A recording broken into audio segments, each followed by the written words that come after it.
Who would have thought that little old ladies wearing lace could be lethal killers? A champion for children's rights and a socio-economic activist whose father was also in a debtor's prison was the Victorian-era author and the literary genius Charles John Huffam Dickens. In one of his lesser-known novels called The Life and Adventures of Martin Chuzzlewit, he picks on the theme of an old man called Martin, who employed a young girl from an orphanage to look after him and to care for him, and the arrangement was he would pay her as long as he stays alive, not much like his family, who he thought wanted to kill him for his money. Another character in this book was called Sarah Gamp, and Sarah Gamp was a nurse. She was also an alcoholic. She was a midwife, a monthly nurse, and she laid out the dead people. Now, sometimes even the household of the bereaved, she would make use of the hospitality of that household and not really administer to the person that she was there for. Nurse Gamp personifies the incompetence of untrained nurses during the Victorian era before Florence Nightingale reformed the profession.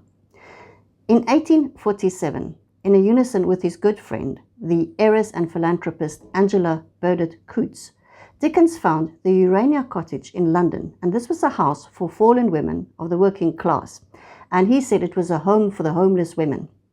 Now, Dickens's novel provided social commentary critical of the poverty and the social stratification of the Victorian era, and it highlighted the oppression and the exploitation of the poor people. And almost a century later, in 1939, American playwright Joseph Kesselring penned a play titled Arsenic and Old Lace. And the plot revolves around the Brewster family, who were descendants from the Mayflower settlers, but are now composed of homicidal maniacs. And two of these were the spinster aunts, Abby and Martha Brewster, who murdered old men by poisoning them with a glass of elderberry wine laced with arsenic, strychnine, and just a pinch of cyanide. Now, against Dickens's backdrop of workhouses and characters such as old Martin Chuzzlewit and Nurse Gamp, almost stepping off the stage from Kesselring's play, those Victorian women, 3 of them, make up the cast of my Sisterhood of Arsenic and Old Lace. And the first one is Jolly Jane Toppan. Now, as a training nurse in 1885, Jane Toppan was given the nickname Jolly due to her pleasant disposition, yet her sweet smile was masking a murderous intent. Jane experimented on her vulnerable elderly patients with morphine and atropine, altering the prescribed dosages to see what effect it would have on their nervous systems, and she medicated them to drift in and out of consciousness. When they were unconscious, Jane would get into bed with them, and she also said that she was sexually aroused by killing her patients. Now, being fired from Cambridge and Massachusetts hospitals for administering opiates recklessly, she then became a private nurse. And in 1901, after the elderly Alden Davis has lost his wife, Mattie, Jane was appointed as his live-in nurse. But scarcely 2 weeks later, she killed Alden, his sister Edna, and 2 of his daughters, Minnie and Genevieve. After this massacre, the surviving Alden family of David Alden's family, they ordered a post-mortem on the body of Minnie, and the toxicology report proved positive. So on October the 29th, 1901, Jane was arrested for murder. By then, it emerged that she also killed Mattie, David Alden's wife, and she also killed her landlord, Israel Durham, and his wife in 1895, and in 1899 she killed her foster sister, Elizabeth Toppan, with whom she had a good relationship as a child, by administering a dose of strychnine. The jury found her insane, and she was committed to an asylum, typically exemplifying the Victorian mentality of female criminality and sexuality was only ascribed to insanity or feeble-mindedness, and she died in the asylum at the age of 84.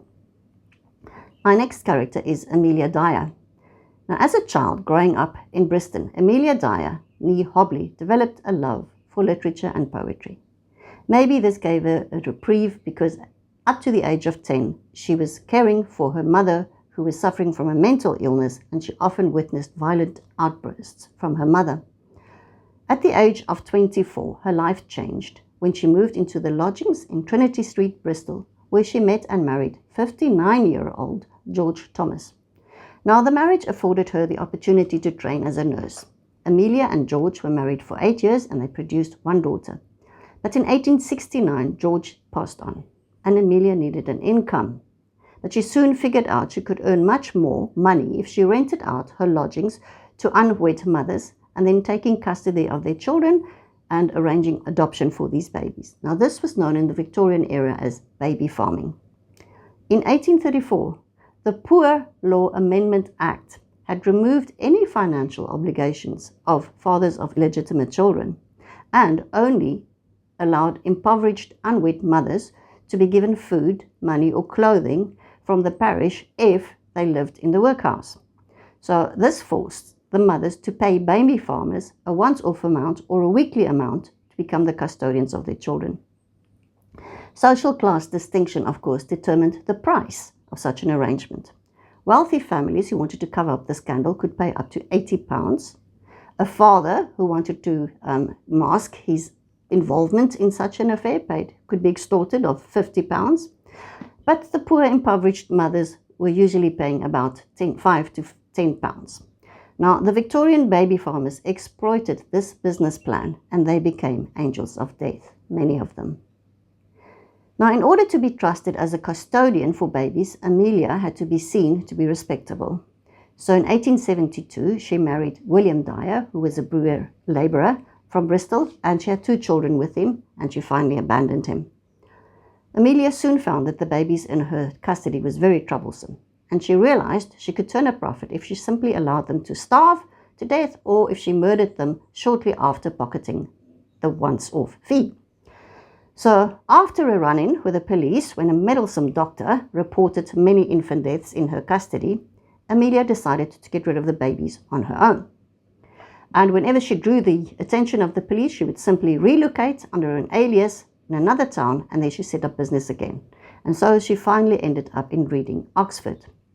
In 1896, she killed a baby girl called Doris Marmon and a baby boy by strangling him with the white dressmaker's tape, which was her trademark. She put the bodies of the 2 infants in a carpet bag and she dumped them in the Thames. Now, unbeknown to Amelia, in March 1896, the police had retrieved another bag with a baby from the Thames. And painstakingly, Detective Constable Anderson used microscopic analysis of the wrapping paper inside this bag, and he managed to trace a name, Mrs. Thompson, and an address. Amelia knew her ticket was up when the police arrived at her house and they raided her house. Although there were no bodies, there were adoption papers, receipts, letters, and the white dressmaker's tape, enough for them to arrest her. And when the Thames was dredged, 6 more bodies, including the last 2 victims, were discovered. All of them were strangled with the white dressmaker's tape. On the 22nd of May, 1896, Amelia Dyer appeared at the Old Bailey and she pleaded guilty only to the murder of Doris Marmon. Her defense was insanity. However, she was hanged at the Newgate prison on Wednesday, the 10th of June, 1896. If you are seriously interested in learning more about criminal profiling, then please join my Patreon account, where I will teach you about profiling. My next candidate is Amy Archer Gilligan. Across the Atlantic, Amy Archer Gilligan's sweet granny smile masked an angel of death who murdered many residents in her nursing home called the Archer Home for the Elderly and the Infirm in Prospect Street, Windsor Center, Connecticut. When her husband James died of a kidney disease in 1910, Amy inherited some money from him from an insurance policy that she had taken out a year prior. And this enabled her to keep the nursing home, but expenses were running up. Now, luckily for Amy, in 1913, she met Michael Gilligan, who was a wealthy man who was interested in her and her home. Unlucky for Michael, 3 months after marital bliss, he died on February 20 in 1914. His will, leaving his entire fortune to her, despite him having 4 adult sons, later turned out to have been forged by Amy. Between 1907 and 1917, a total of 60 deaths occurred in Amy's establishment. Amy's clients showed a pattern of dying soon after they ceded a large amount of money to her. Now, one of them was Franklin R. Andrews, who was very wealthy and very healthy on the morning of the 29th of May, 1914, but he was very dead by that evening. His family and his sister, Nellie Peirce, reported her suspicions to the press, which of course caught the interest of the police. Exhumations of 5 bodies revealed either arsenic or strychnine poisoning. Deviously, Amy had asked her tenant to go and buy poisons for rats, unbeknown to them that they would be killed by the same poison they had purchased. Amelia was finally convicted of the murder of Franklin Andrews, and she was sentenced to death, but she pleaded insanity on appeal. And this time she was sentenced to life, and she died in Connecticut Hospital for the Insane in 1962. There are parallels between the childhoods of Jane Toppan and Amelia Dyer. Both of them had sick and unstable mothers. Both their fathers had abandoned them to foster care, either in an orphanage or to family members. Both came from large, impoverished families, which means they were probably neglected. And this they have in common with male serial killers. They were not all abused, but they were definitely all neglected. Not much is known about the childhood of Amy Gilligan, except that she was the 8th of 10 children. All 3 of these became nurses, providing them legitimate access to their victims. Female serial killers differ from male serial killers in the sense that female serial killers are usually acquainted with or related to their victims, and they have free access to them. Male serial killers usually randomly select strangers who fit into their idiosyncratic victim profile. Male serial killers seldom kill babies as their preferred victim preferences. I have warned so often that serial killers are normal people. They are not spawned by aliens. They have parents. They could be your brother, your father, your sister, your grandmother, or the old lady living down the lane. If you like our videos, please give us your thumbs up and subscribe to our channel. And if you are seriously interested in profiling, criminal profiling and the criminal mind, then please join my Patreon account.